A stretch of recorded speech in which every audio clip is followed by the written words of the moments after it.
أعد الله لهم عذابا شديدا فاتقوا الله يا أولي الألباب الذين آمنوا قد أنزل الله إليكم ذكرا رسولا يتلو عليكم آيات الله مبينات ليخرج الذين آمنوا وعملوا الصالحات من الظلمات إلى النور ومن يؤمن بالله ويعمل صالحا يدخله جنات تجري من تحتها الأنهار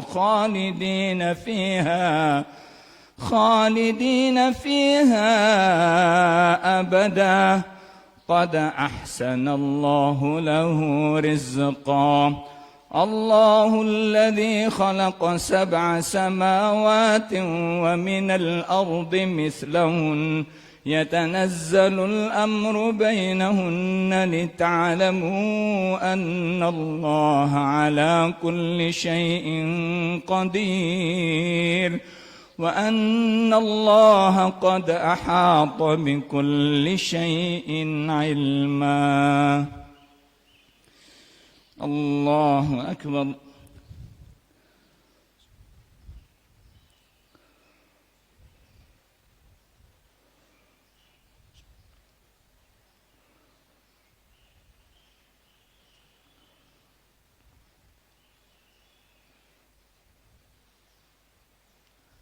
سمع الله لمن حمده.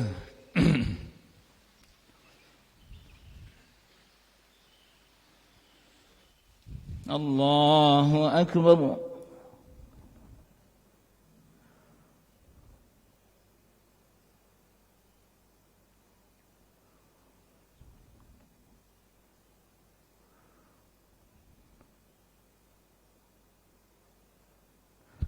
الله أكبر.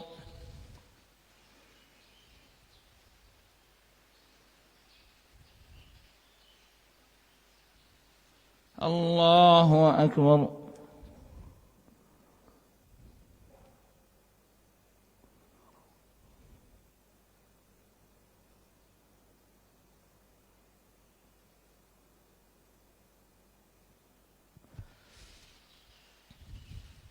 الله أكبر. الحمد لله رب العالمين الرحمن الرحيم مالك يوم الدين إياك نعبد وإياك نستعين اهدنا الصراط المستقيم صراط الذين أنعمت عليهم غير المغضوب عليهم ولا الضالين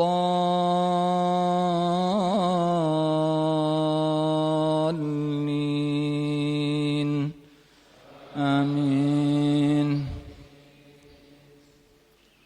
والضحى والليل إذا سجى ما ودعك ربك وما قلى وللآخرة خير لك من الأولى ولسوف يعطيك ربك فترضى ألم يجدك يتيما فآوى ووجدك ضالا فهدى ووجدك عائلا فأغنى فأما اليتيم فلا تقهر وأما السائل فلا تنهر وأما بنعمة ربك فحدث. الله أكبر.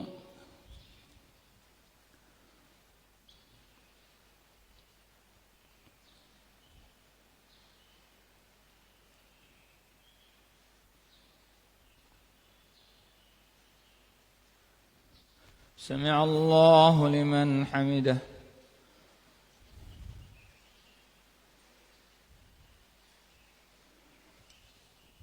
الله أكبر.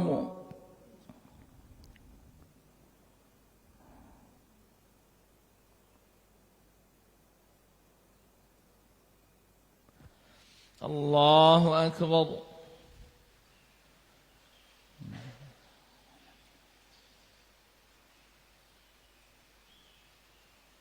الله أكبر.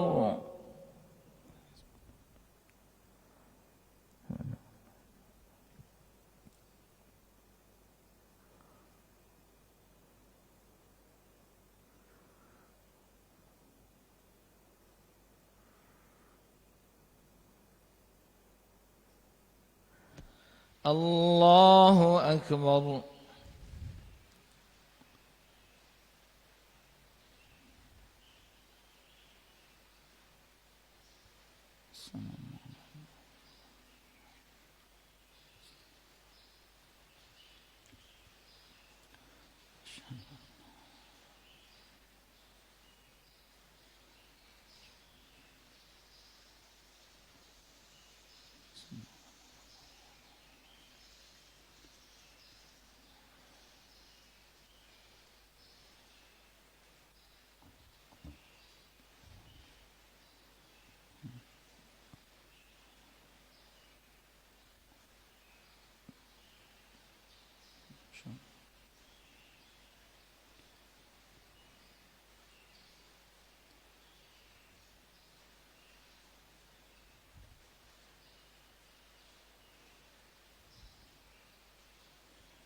السلام عليكم ورحمة الله. السلام عليكم ورحمة الله. استغفر الله. استغفر الله.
Bismillahirrahmanirrahim. Assalamualaikum warahmatullahi wabarakatuh. Alhamdulillahi rabbil alamin. Wassalatu wassalamu ala asyrafil anbiya'i wal mursalin Nabiyyina Muhammadin wa ala alihi wa ashabihi wa man tabi'ahum bi ihsanin ila yaumiddin. اللهم لا سهل إلا ما جعلته سهلا وأنت تجعل الحزن إذا شئت سهلا يا حي يا قيوم برحمتك نستغيث أصلح لنا شؤوننا كلها ولا تكلنا إلى أنفسنا طرفة عين. Jamaah yang bukan Allah Subhanahu wa taala, alhamdulillah kita terus memuji Allah Subhanahu wa taala. Di hari yang ke-15 di bulan Ramadan ini kita masih diberikan umur oleh Allah Subhanahu wa taala, diberikan kesehatan, diberikan kemampuan serta taufik untuk bisa beribadah di bulan suci Ramadan ini. kita berharap Allah Subhanahu wa taala senantiasa memberikan keikhlasan kepada kita semua dan menerima semua ibadah yang kita kerjakan untuk Allah Subhanahu wa taala yang menyebabkan kita mendapatkan rahmat Allah Subhanahu wa taala dan dimasukkan ke dalam surga Allah Subhanahu wa taala. Jamaah yang senantiasa dirahmati Allah Subhanahu wa taala, kita masih membahas adab-adab seputar puasa Ramadan dari kitab Majalis Syahri Ramadan. Kita masih menyebutkan adab-adab yang wajib terkait meninggalkan apa yang dilarang oleh syariat ketika kita berpuasa. Kita menyebutkan kemarin diantaranya adalah ghibah, yaitu menggunjing orang, namimah, adu domba.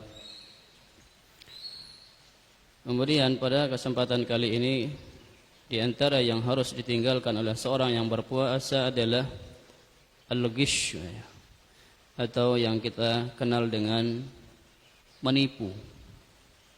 Menipu dalam muamalah, yang berjual beli, ya, kemudian yang melakukan sewa menyewa dan yang semisalnya.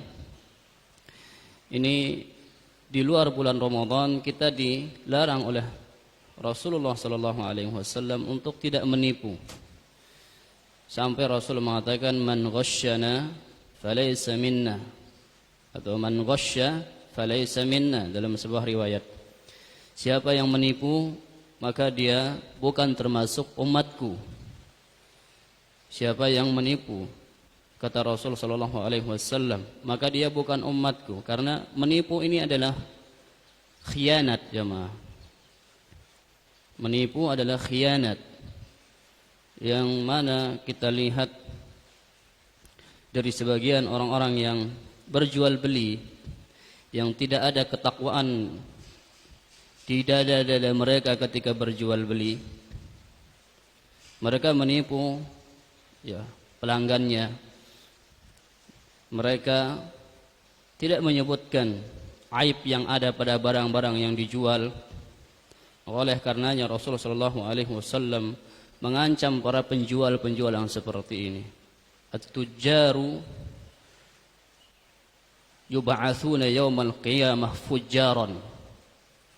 Para penjual akan dibangkitkan oleh Allah Subhanahu wa taala di hari kiamat fujjaran, dalam keadaan fujjar. Fujjar itu kalau bahasa kita itu dalam keadaan jelek, berdosa, berbuat zalim.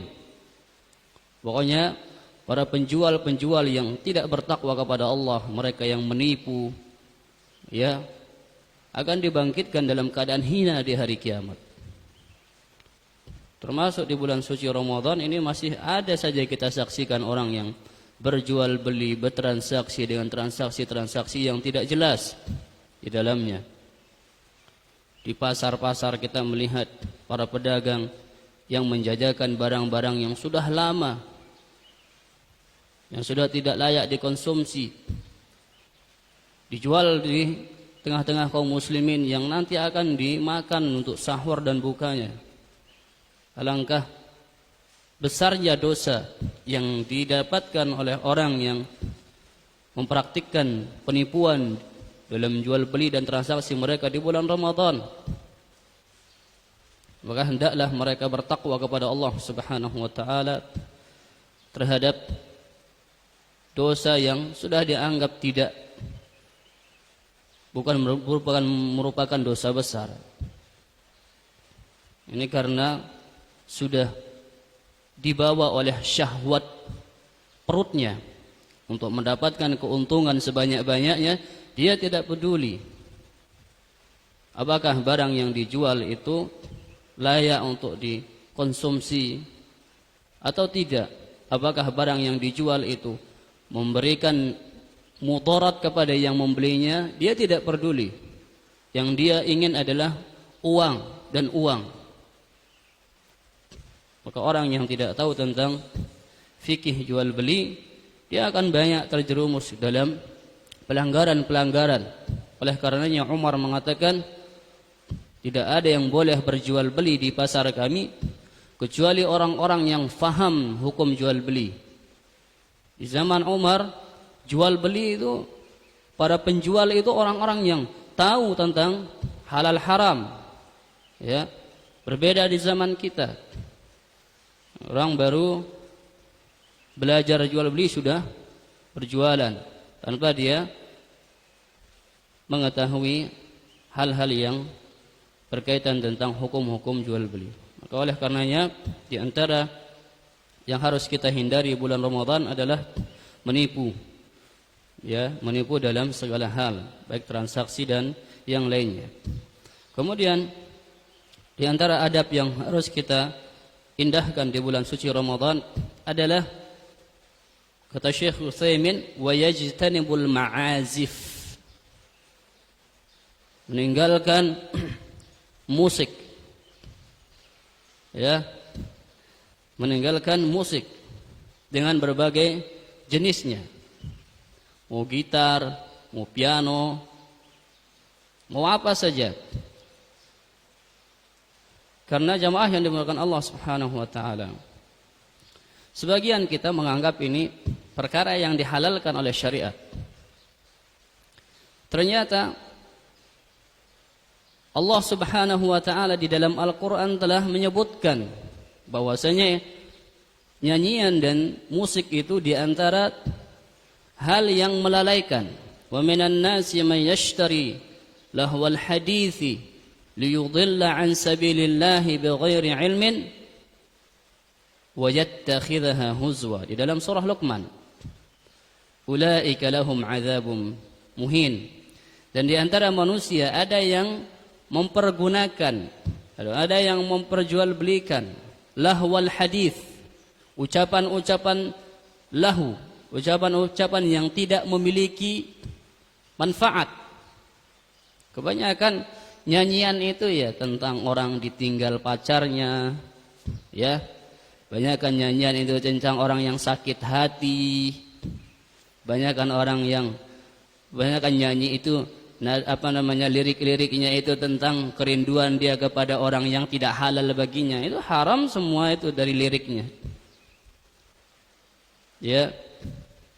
Belum lagi ditambah dengan musik. Ya.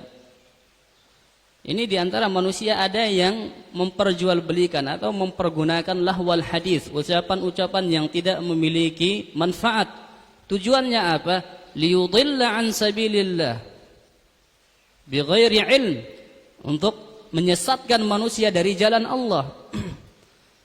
Masa sih musik bisa menyesatkan? Ketika terjadi konser jemaah, konser akan dimulai jam 7 malam. Orang sudah asar itu sudah masuk tempat konser. Maghrib, Isya itu sudah ditinggalkan itu. Bukankah itu menyesatkan manusia dari jalan Allah Subhanahu wa taala? Itu pertama. Kedua, campur baur antara laki perempuan yang bukan mahram. Bukankah itu diharamkan oleh syariat?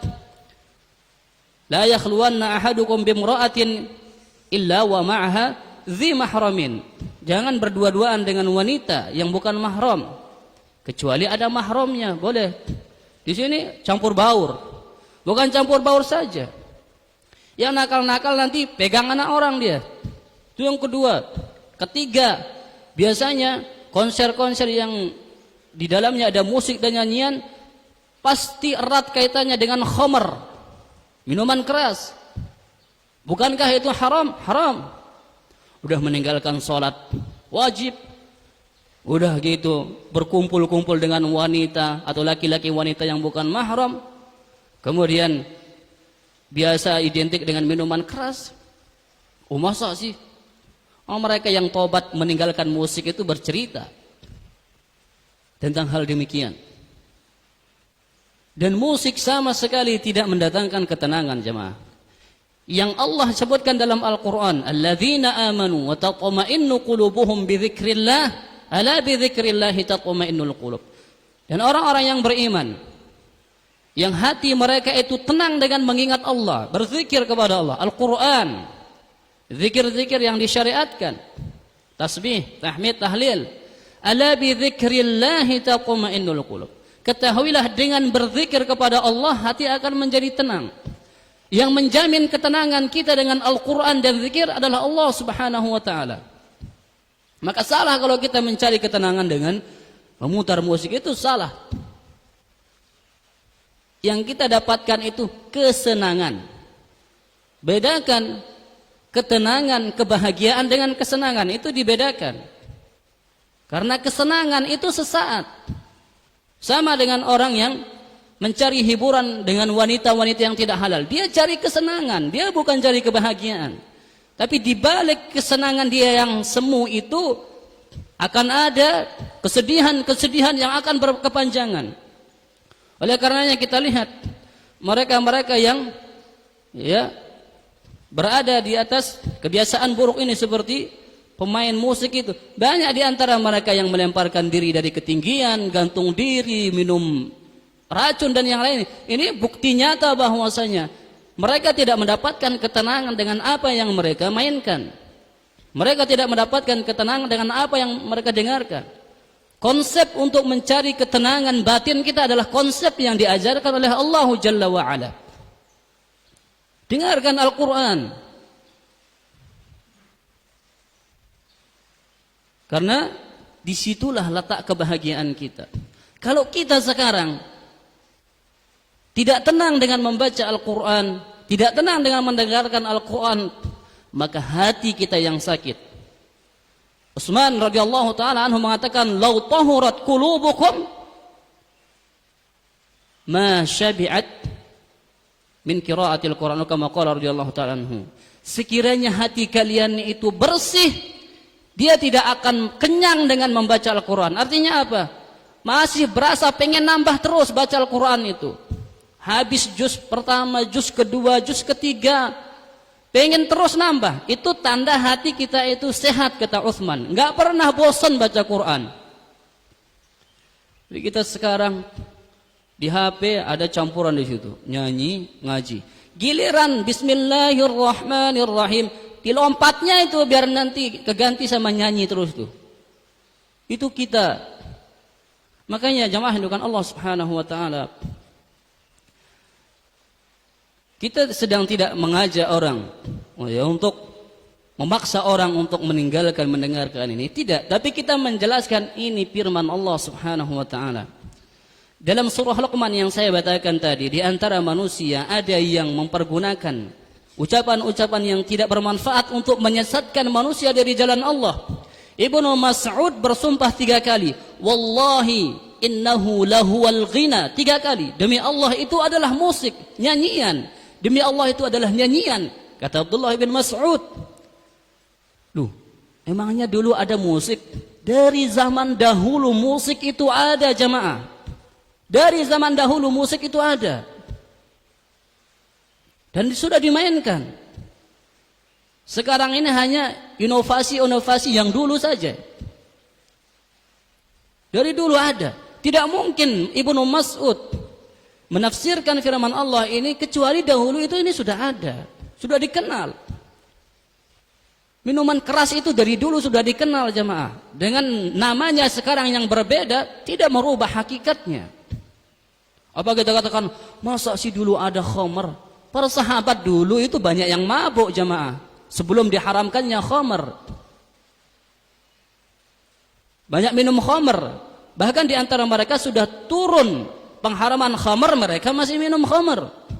Manusiawi, terjerumus ke dalam dosa, tapi mereka bertaubat kepada Allah Subhanahu wa taala.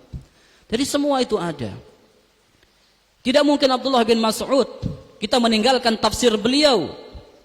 Sedangkan sebaik-baik tafsir untuk menafsirkan Al-Quran adalah tafsirnya para sahabat radhiyallahu taala anhum. Di zaman mereka Al-Quran itu turun. Mereka itu diajarkan oleh Nabi. Barangkali mereka pernah mendengar Nabi menafsirkan ini dan mereka sampaikan. Itu mungkin.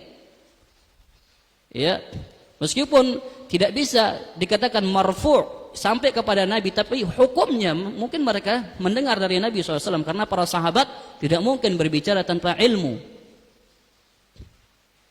Begitu pula disebutkan oleh Ibnu Katsir dalam tafsirnya dari Ibnu Abbas, kemudian Ibnu Umar radhiyallahu taala anhum, dari Ikrimah, dari Jabir, dari Sa'id bin Jubair, dari Mujahid.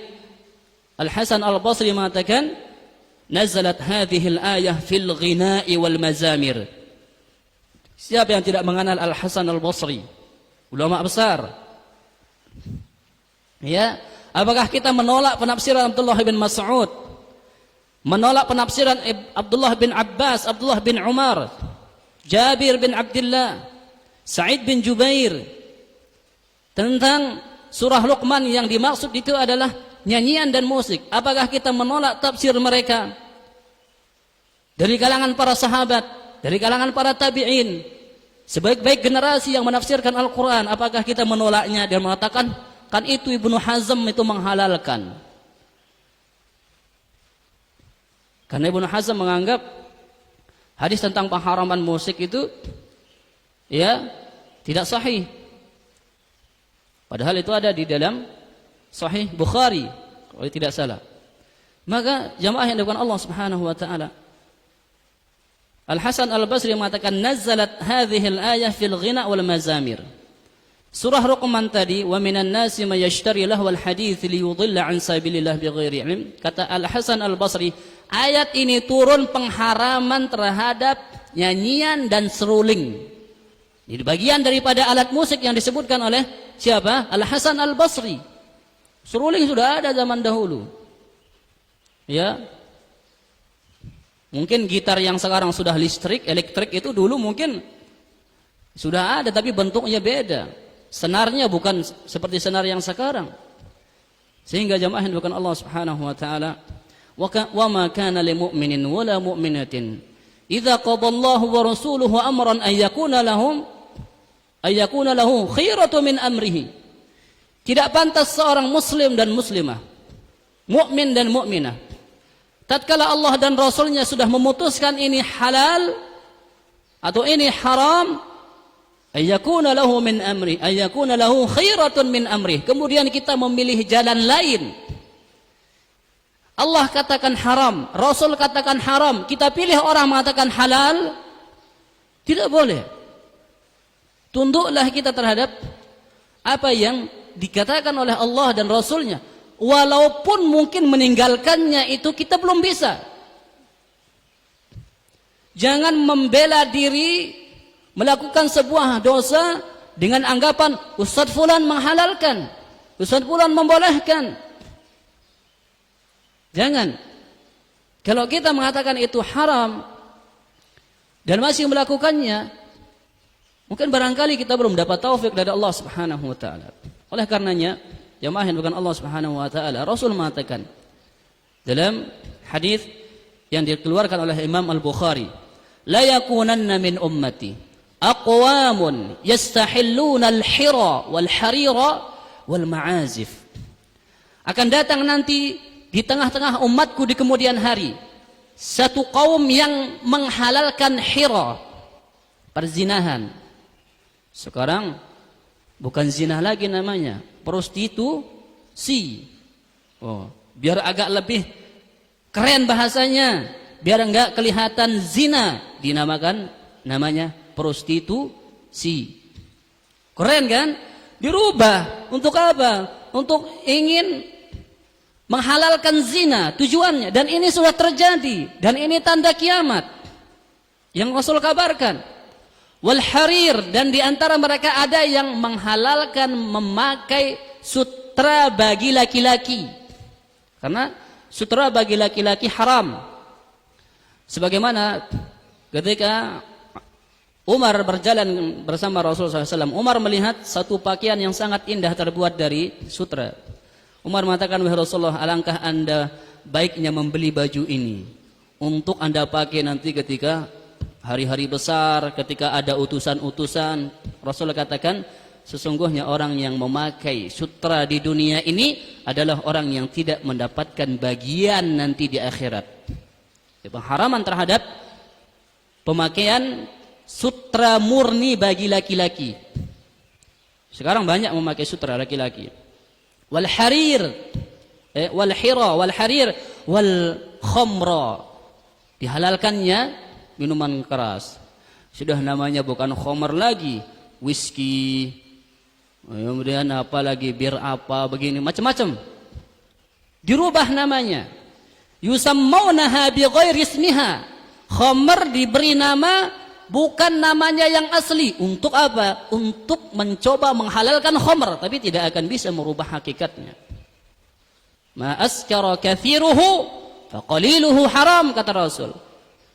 Minuman yang banyak diminum itu memabukkan, yang sedikit pun itu sudah haram kita minum. Ya. Kemudian wal ma'azif. Ma'azif itu alat musik. Loh, masa si Nabi tahu alat musik? Subhanallah. Apa kita menuduh Nabi tidak tahu musik? Beliau telah sebutkan kepada kita kejadian-kejadian yang akan datang di hari kiamat. Sebelum datangnya hari kiamat. Beliau sebutkan itu. Dan beliau haramkan ini karena sudah ada dahulu. Dimainkan oleh orang-orang jahiliyah. Ini dijadikan oleh para ulama, dan ini di dalam Sahih Bukhari, jamaah. Di dalam Sahih Bukhari, kalau Rasul katakan akan datang di umatku orang yang menghalalkan hira, perzinahan. Kemudian orang yang menghalalkan sutra bagi laki-laki. Kemudian menghalalkan khamr. Kemudian menghalalkan musik. Berarti kalau nanti akan ada menghalalkannya, berarti hukumnya apa? Haram. Kalau sudah nanti di kemudian hari ada yang menghalalkan, kata Nabi, berarti ini memang haram hukumnya. Dan Nabi SAW menggandengkan khamr ini, perzinahan ini, dengan musik. Yang khamr dan perzinahan haram. Tidak mungkin Rasulullah SAW menggandengkan musik ini dengan hal-hal yang diharamkan ini, kecuali hukumnya musik ini haram. Seperti itu. Ya. Jadi begitu jemaah. Kemudian Rasul mengatakan, la yakunanna min ummati khasfun wa qadhfun idza dhaharatil ma'azib. Atau idza dhaharatil mustaiqanat. Akan ada di umatku ini satu kaum yang khasfun, dibenamkan ke dalam bumi. Wa qadhfun, dirubah bentuknya. Kapan itu? Idza dhaharatil ma'azif, kalau sudah alat-alat musik itu merajalela. Atau idza dhaharatil mustaiqanat, kalau para biduanita itu sudah mulai menyebar. Sekarang biduanita itu jamaah di bawah son itu digendongnya masuk ke pasar-pasar itu. Cari uang, ya tak? Bukan hanya mereka sudah di panggung sekarang. Ini digunakan digendong sound system gede, keliling menyanyi. Itu sudah menyebar itu. Tunggu aja sabda Nabi SAW, buktinya akan ada yang dibenamkan ke dalam perut bumi dan dirubah wajahnya nanti oleh Allah Subhanahu wa taala ketika alat-alat musik dan para biduanita ini menyebar di tengah-tengah masyarakat kaum muslimin. Kalau Rasulullah sampai memberi ancaman yang keras seperti ini, yang menakutkan seperti ini, apakah masih kita katakan musik itu halal, Pak? Tidak mungkin sesuatu yang halal diancam dengan ancaman-ancaman yang berat. Tidak mungkin. Bahkan mungkin sesuatu yang makruh. Sesuatu yang makruh ditinggalkan dapat pahala, dikerjakan tidak dapat dosa. Tapi para ulama, bahkan ini sepakat, ulama imam mazhab yang 4 sepakat musik itu haram. Kita mau ambil pendapat imam mazhab yang 4 atau imam yang lain? Ya.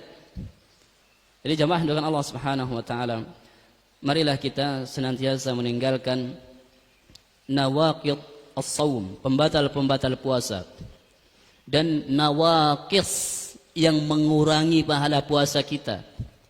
Jangan hanya kita tinggalkan yang membatalkan puasa, tapi tidak meninggalkan yang mengurangi pahala puasa kita. Jadi yang sudah kita sebutkan itu ghibah, ya, namimah, adu domba, menipu, mendengarkan musik. Ini mengurangi pahala jamaah. bahkan memangkas pahala bisa 100%. Bahkan kalau ghibah itu jamaah dengan Allah Subhanahu wa taala, para ulama mengatakan sebagai pembatal puasa. Ghibah. Saking beratnya. Subhanallah. Jadi semoga Allah Subhanahu wa taala memudahkan kita untuk meninggalkan perbuatan-perbuatan ini di bulan Ramadan khususnya dan di bulan-bulan yang lainnya.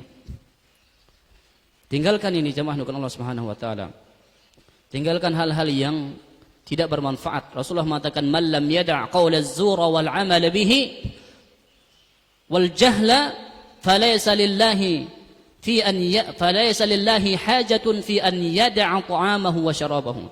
Siapa yang tidak meninggalkan ucapan-ucapan bohong, dusta, persaksian palsu, wal 'amal bihi, dan berkata dusta, ya, mengamalkannya, wal jahla, membuat kebodohan-kebodohan di dalam bulan puasa. Apapun bentuk kebodohan di bulan puasa, hal-hal yang tidak bermanfaat, maka Allah tidak butuh terhadap orang ini ketika dia meninggalkan makan dan minumnya. Allah enggak butuh puasa kita, jemaah. Mau kita puasa seikhlas apa, Allah enggak butuh. Apalagi kalau puasanya cuma hanya menahan lapar dan dahaga, Allah enggak butuh. Maka lihatlah apa yang dikatakan oleh sahabat yang mulia Jabir bin Abdullah radhiyallahu taala anhuma. Beliau mengatakan, "Idza sumta falyasum sam'uka wa basaruka wa lisanuka 'anil kadhib wal maharim." Kalau kamu puasa, kata Jabir bin Abdullah, hendaklah jadikan puasa juga matamu. Mata dipuasakan. Jangan ketika melihat ada orang yang seksi terus dipelototin begini sampai hilang orangnya. Rezeki itu yang pertama, bukan terus begitu. Rasul katakan apa? Kepada sahabat Ali, ya Ali, la tutbi'in nadhratan nadhrah, fa inna lakal ula wa laysa lakal thaniyah. Wahai Ali, jangan kau terus memandang wanita begitu. Rezekimu itu yang pertama. Ketepatan doang, itu kata Nabi. Fa innalakal ula, kamu tidak dapat dosa itu kalau pertama enggak sengaja. Tapi kalau sudah pertama memang enggak sengaja, tapi kesempatan. Nah gitu. Sampai hilang orangnya. Apalagi wanitanya itu sekarang subhanallah. Berpakaian seksi. Enggak pilih puasa dia. Pakaiannya begitu-begitu aja. Ada habis sholat tarawih langsung dibuka jilbabnya. Ya pulang tarawih dibuka jilbabnya, enggak jilbaban lagi, celananya ketat, subhanallah. Sudah melakukan ketaatan, keluar dari masjid buka aurat, maksiat lagi. Bisa terhapus itu pahala tarawihnya itu. Ya, jadi tinggalkan. Ya kata beliau Jabir bin Abdullah, kalau puasa, puasakan mata. Kemudian puasakan telinga, jangan mendengar hal-hal yang tidak bermanfaat. Ya kalau ada orang yang punya kumpulan ghibah, tinggalkan. Tidak usah nimbrung. Ya. Kemudian lisanmu juga, kata Jabir bin Abdullah, dipuasakan. Dari apa? Anil kadhib wal maharim, dari berdusta dan melakukan hal-hal yang Allah haramkan. Wada'anka adzal jar, di dalam puasa jangan mengganggu tetangga. Kadang kita ini bertetangga, tetangga setel musik kencang-kencang tuh. Di kampung tuh banyak tuh. Sampai satu kampung dengar suara musiknya itu, bukan tetangganya doang. Tinggalkan mengganggu tetangga. Melempar sampah ya di depan rumah tetangga, parkir mobil di depan rumah tetangga. Pokoknya yang mengganggu tetangga kita. Sampai Nabi mengatakan, "Mazala Jibrilu yusini bil jari hatta dhanantu annahu sayuwarrisuhu." Jibril itu terus mewasiatkan kepadaku untuk berbuat baik kepada tetanggaku. Sampai aku itu mengira bahwasanya tetangga yang satu dengan tetangga yang lainnya itu saling mewarisi, kata Nabi. Saking besarnya hak tetangga. Sampai tetangga kita non muslim itu haram untuk kita ganggu. Karena mereka punya hak tetangga. Dan kita harus mencerminkan sebagai seorang muslim itu, man salimal muslimuna min lisanihi wa yadihi. Muslim yang sejati adalah muslim yang selamat, muslim yang lainnya dari gangguan lisan dan tangannya. Ini tangan gak main, lisannya tajam. Itu kita. Waliyadzubillah. Semoga Allah Subhanahu wa taala memberikan taufik kepada kita untuk meninggalkan perbuatan-perbuatan buruk. Amin ya rabbal alamin. Waliyakun 'alaika waqarun wa sakinah. Ketika puasa kita harus ada waqar. Ya, harus punya wibawa sebagai seorang yang berpuasa. Jangan mentang-mentang diajak kelahi langsung, ayo berani di mana? Seorang yang berpuasa harus punya wibawa, waqar, wasakinah, ketenangan. Jangan langsung tersulut emosinya kalau ada yang didengar begini. Orang yang berpuasa dia tenang. Wa in sabbahu ahadun aw qatalahu falyaqul inni shaim. Orang yang berpuasa itu kalau diajak gelut, kalau diajak duet, ya, kalau diserang dengan ucapan-ucapan jelek, dia katakan inni shaim. Saya puasa, bukan berarti saya enggak mampu lawan ente, saya cuma puasa ini, gitu. Seperti itu. Jadi orang yang berpuasa dia punya wibawa dan ketenangan, sehingga tidak teriak-teriak kemana-mana, tidak. Orang yang berpuasa dia selalu menjaga adab-adab dalam berpuasa, tenang, kalem, ya, kemudian punya wibawa, menjaga diri, jangan sampai melakukan hal-hal yang kebodohan. Kemudian beliau mengatakan, wala yakun yaumu shaumika wa yaumu fitrika sawa. Jangan samakan hari puasa kita dengan hari tidak berpuasa kita. Jangan disamakan. Puasa adalah hari yang istimewa. Ramadan adalah bulan yang dimuliakan Allah Subhanahu wa taala dari bulan-bulan yang lainnya. Jangan dijadikan sama dengan bulan-bulan yang sebelumnya. Jadikanlah puasa kita ini jamaah, ini nasihat untuk saya pribadi jamaah.